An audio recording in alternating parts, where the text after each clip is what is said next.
Immigration side with Mandeep तुसी देख रहे हो, मैं आस करती हूँ तो सारे ठीक ठाक होंगे।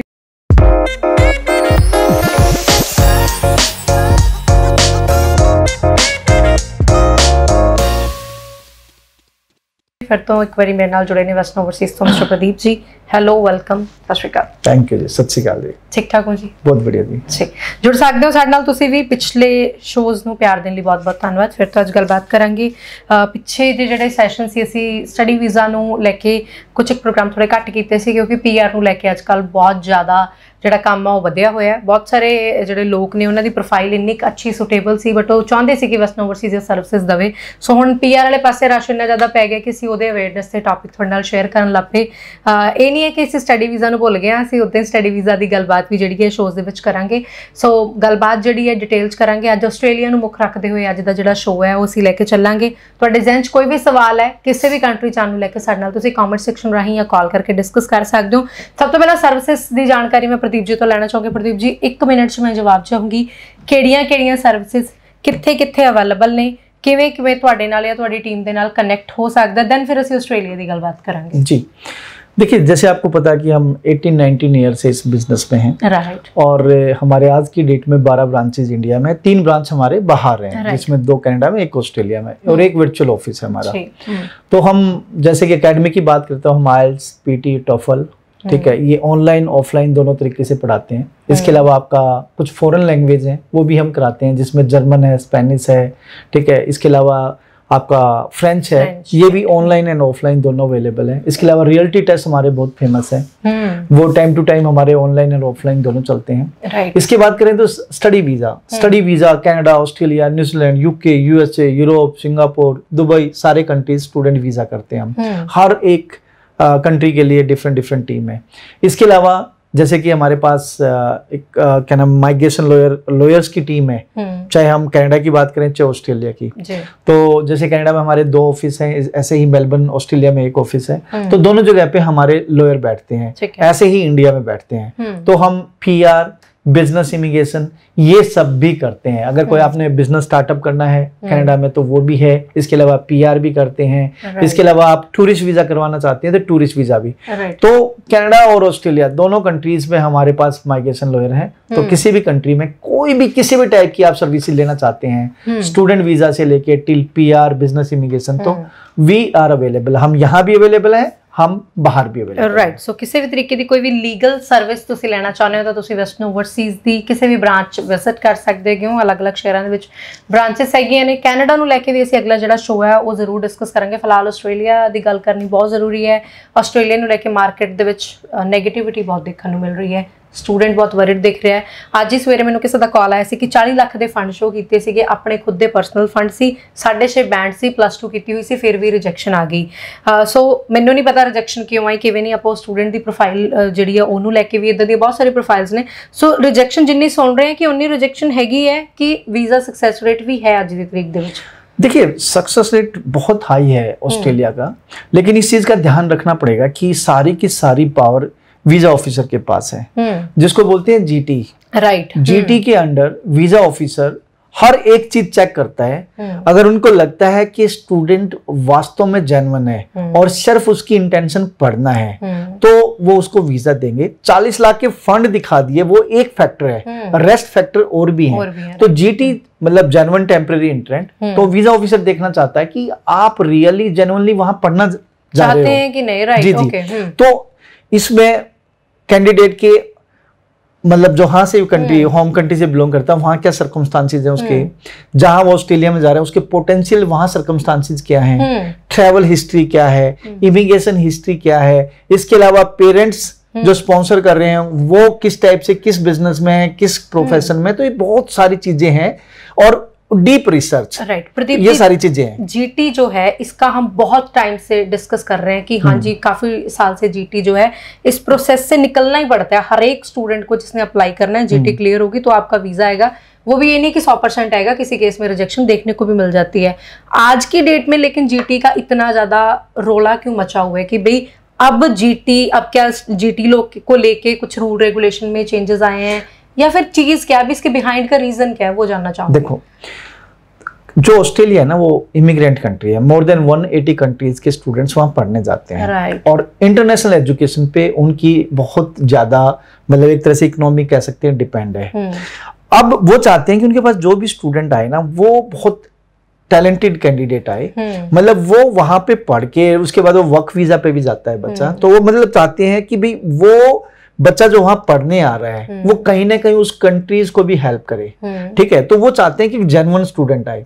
तो यहाँ जीटी में बच्चे के प्रीवियस एजुकेशन, उसके बाद बच्चे का English language ability test, IELTS, PT जो भी बच्चे ने किया है उसका स्कोर, जीटी में वो देखना चाहते हैं कि बच्चे का गैप तो नहीं, गैप में क्या किस टाइप से जस्टिफिकेशन है। जीटी में वो ये भी देखना चाहते हैं कि बच्चे के पास जो फर्दर एजुकेशन लेने जा रहा है वो किस टाइप की है, ठीक है, मतलब बच्चे ने यहाँ इंडिया में क्या एजुकेशन ली है, ठीक है, सेम कोर्स तो इंडिया में भी अवेलेबल है, फर्दर प्रोग्रेसिव एजुकेशन वो वहाँ क्यों करना चाहता है, फिर वो कोर्स जो करने जा रहा है तो उस कोर्स की वैल्यू क्या है वहां करके, वो तो इंडिया में भी तो अवेलेबल है, तो वहां ऐसा तो नहीं है कि बस वो जस्ट ऑनगोइंग रेजिडेंसी के लिए जा रहा है या फिर वो कोर्स जो कर रहा है वो इसलिए ले रहा है कि ताकि वो अपना माइग्रेशन का पाथ लेस के, ठीक है ना, तो ये सारी की सारी प्लस में वो कोर्स कंप्लीट करने के बाद व्हेन ही और she will come back to India और किसी और कंट्री में जाएंगे तो रिम्यूनरेशन पार्ट की बात करें, अगर मैं यहाँ पे रिम्यूनरेशन का मतलब है कि जो इकोनॉमिकली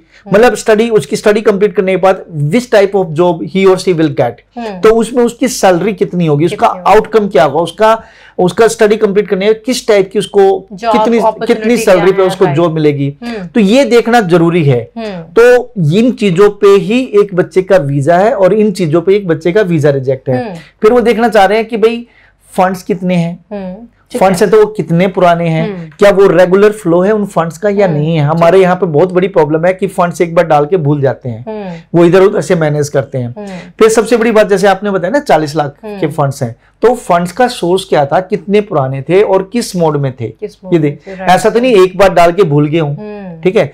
नेक्स्ट सबसे बड़ी बात है कि जो उसको स्पॉन्सर कर रहे हैं, स्पॉन्सर्स में यहाँ पे इमीडिएट स्पॉन्सर्स में आते हैं पेरेंट्स, ठीक है, ग्रैंड पेरेंट्स, सेल्फ, स्पाउस या उसके सिबलिंग्स, या फिर father in law, mother in law, ये या फिर नाना नानी, और इमीडिएट में फादर मदर ही आते हैं सबसे पहले। वो किस प्रोफेशन से जुड़े हुए हैं, उनकी एनुअल इनकम क्या है, कितना वो स्ट्रांगली आईटीआर भरते हैं, ठीक है। हमारे नॉर्थ इंडिया में सबसे बड़ी प्रॉब्लम ये है कि पैसे तो सबके पास आईटीआर ही नहीं भरते हैं तो नॉन टैक्सेबल, ठीक है। तो एम्बेसी समझ सकती कि जो लोग जो पेरेंट्स 4 लाख या 5 लाख रुपए कमा रहे हैं वो अपने बच्चे को 17-18 लाख रुपए फीस कैसे निकाल लेंगे, कैसे पे करेंगे, फिर जो 21,041 उसकी जो लिविंग कॉस्ट है तकरीबन 10-12 लाख रुपए ये भी बन जाती है, फिर रिटर्न एयर फेयर है $2,000, वो कैसे निकाल, एक बच्चे का tuition fees, living cost, return air fare तकरीबन 28 से 30 लाख बनता है। 5 लाख रुपए कमाने वाला 28 लाख कैसे भरेगा, ये भी एक फैक्टर है, ठीक है। फिर सबसे बड़ी बात जीटी में आती है कि भाई बच्चे ने प्रीवियसली कोई वीजा अप्लाई तो नहीं किया, सपोज करो ऑस्ट्रेलिया का ही अप्लाई किया, वीजा रिफ्यूज हुआ था, ये आया था, वीजा आया था तो वो कहाँ, वो जो स्टडी करने गया था या फिर किसी और वीजा पे गया था, टाइमली वापस आया नहीं आया, जो उसने कोर्स वो पहले लिया कोई वो चीप कोर्स तो नहीं लिया था, ठीक है। दूसरी बात वो किसी और कंट्री का उसने वीजा अप्लाई तो नहीं किया, उसका आउटकम क्या रहा, वीजा आया नहीं आया, आया तो उस कंट्री में वो ट्रेवल हुआ, टाइमली आया नहीं आया, नेक्स्ट उसकी बात आती है कि मेन एप्लीकेंट और उसके साथ सेकंड एप्लीकेंट जो है जिसको यहाँ पे स्पाउस बोलते हैं, उनमें कितनी जेन्युइन रिलेशनशिप है, ठीक है, ये भी एक चीज है। फिर बात आती है इंडिया में उसकी इमिग्रेशन हिस्ट्री क्या है, ठीक है, यहाँ किसने कोई क्राइम तो नहीं किया है, या इंडिया में उसके पास कोई केस तो नहीं है। फिर सबसे बड़ी बात आती है बच्चे के रिसर्च, ठीक है, रिसर्च। अब majority of the student totally agents पे डिपेंड हो जाते हैं, ठीक है, वो कोई रिसर्च ही नहीं करते।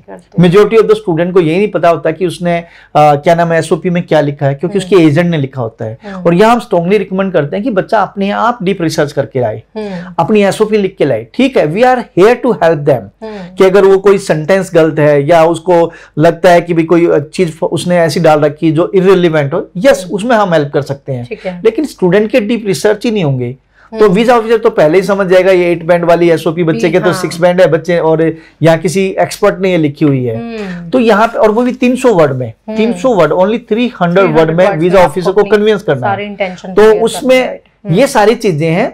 और एसओपी में हम हमेशा बार बार वेबिनार होता है, कई बार यूनिवर्सिटी करती है, बीइंग एरी मेंबर कई बार हमें हाई कमीशन से भी मौका मिलता है वेबिनार अटेंड करने का या फिजिकली मिलने का। तो उसमें ये चीजें आती हैं कि हम एग्जैक्टली क्या चाहते हैं एसओपी में। तो ये सारी चीजें हैं, अगर ये चीजें मैच करती हैं तो एक स्टूडेंट का वीजा लगता है।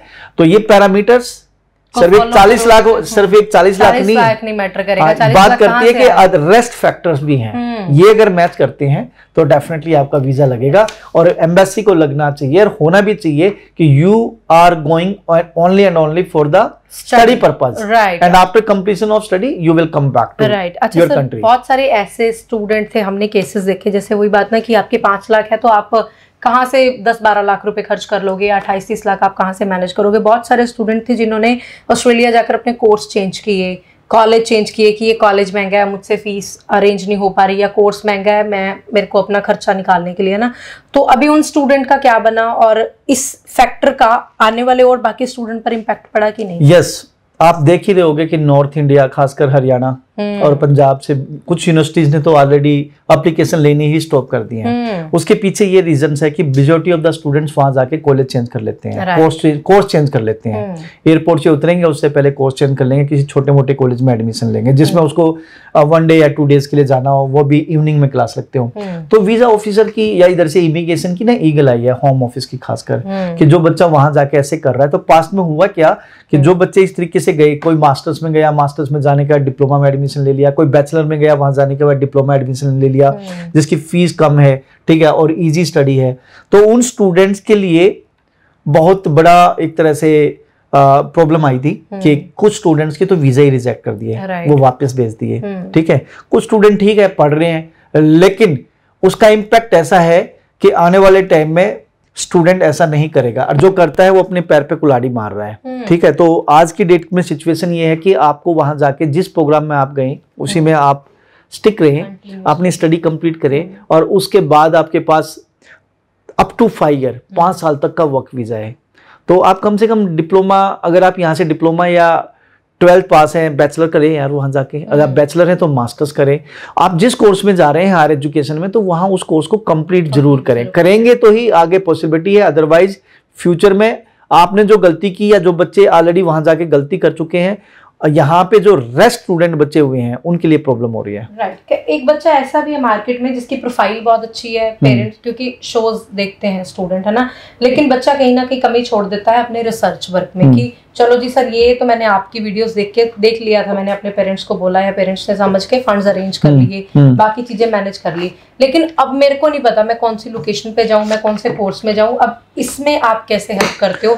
सेल्फ स्टडी कैसे करे स्टूडेंट, क्यों जरूरी है सेल्फ स्टडी? देखिए, पहली बात वेस्टर्न ओवरसीज की बात करें तो हमारे पास मल्टी ऑफिसेज हैं, तो आप हमारी नियरेस्ट ब्रांच पे आ सकते हैं, या फिर हमारी वेबसाइट पे जाके western-overseas.com/virtual office उस पे जाके आप हमसे जूम कॉल के थ्रू भी मिल सकते हैं। हम आपको आधे घंटे का सेशन देंगे जिसमें आपकी जितने भी डाउट्स हैं वो क्लियर करेंगे। तो जो भी टाइम अवेलेबल होगा वो अपनी कन्वीनियंस के हिसाब से 9:30 to 6 में आप अपना सेलेक्ट कर सकते हैं, और उसके बाद मेरी एक्सपर्ट टीम आपको इस बारे में काउंसलिंग देगी। अब बात आती है कि जब आपने रिसर्च आप देखिए पढ़ने आप जा रहे हैं, ठीक है, हम ठीक है मीडियोकर हैं, हम आपको बताएंगे, लेकिन थोड़ा बहुत आपको लिटिल बिट आपको खुद रिसर्च करने होंगे। उसके लिए होम अफेयर की वेबसाइट है, उस पर जाइए, या फिर गूगल पर स्टडी इन ऑस्ट्रेलिया लिखें तो उसकी ऑफिशियल वेबसाइट आएगी, तो उसके बारे में पढ़िए।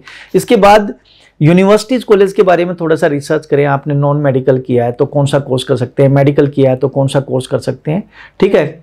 उसके बाद कम टू अस, ठीक है, आपने मेलबर्न जाना है, सिडनी जाना है, आपने किसी और क्या नाम है सिटी में जाना है, तो we are here to help you, क्योंकि हमारा एक तो लोकल ऑफिस है वहाँ पे मेलबर्न में, साथ साथ में हमारे मोस्टली जगह पे बच्चे बैठे हुए हैं ऑलरेडी जो आपको हेल्प करेंगे। बट आप आइए थोड़े बहुत डीप रिसर्च के साथ, आपको पता होना चाहिए कि भाई आप करना क्या चाहते हैं, ये इंटरेस्ट तो आपको खुद पता होगा, नहीं तो हम आपकी रिलेवेंसी के हिसाब से कुछ भी कोर्स दे सकते हैं। आपने नॉन मेडिकल किया, हम इलेक्ट्रिकल भी बोल सकते हैं, मैकेनिकल भी बोल सकते हैं, और हो सकता है आपका सिविल इंजीनियरिंग में इंटरेस्ट हो सकता है आपका कंस्ट्रक्शन में इंटरेस्ट हो सकता है आपका IT में इंटरेस्ट हो सकता है आपका प्रोजेक्ट मैनेजमेंट में इंटरेस्ट हो। तो ये थोड़ा सा आपको रिसर्च खुद करने होंगे कि आप किस एरिया में जाके स्टडी करना चाहते हैं, after that we are here to help you.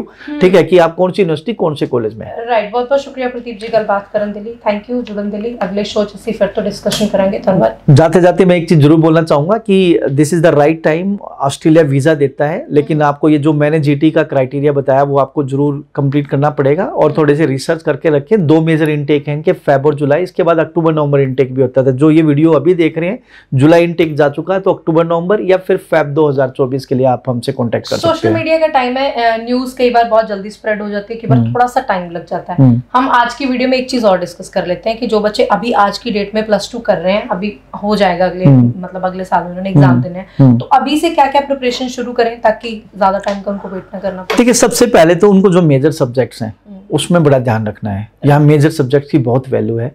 ठीक है, आपसे किसी भी बोर्ड से, CBSE से, ICSE या स्टेट बोर्ड से हैं, मेजर सब्जेक्ट्स आपके पास होने चाहिए और मेजर सब्जेक्ट्स में नंबर अच्छे होने चाहिए।